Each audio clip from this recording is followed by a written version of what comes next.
हाम्रो पार्टीको हाम्रो दलको स्पष्ट धारणा छ शिक्षक महासंघसँग गरिएको सम्झौता सरकारले गरेको सम्झौताबारे सरकारको स्पष्ट धारणा आउनुपर्छ। 3 वटा सम्झौताहरू भएका छन्, त्यसलाई आधारित गरेर र प्रस्तुत गरेको विधेयक जो समितिमा छ, उपसमितिमा छलफल भइरहेको छ।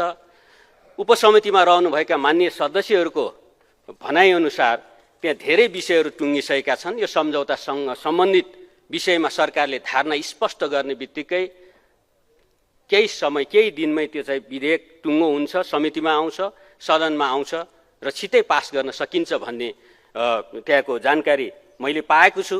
त्यसो गर्दा चाहिँ हाम्रो दल यो विधेयक छिटोभन्दा छिटो पास गरेर संसदमा आओस् र फास्ट ट्र्याकबाट यसलाई पास गरियोस्। सरकारसँग यो माग गर्न चाहन्छु। यसमा हाम्रो दल सहयोग गर्न तयार रहेको पनि म जानकारी गराउन चाहन्छु।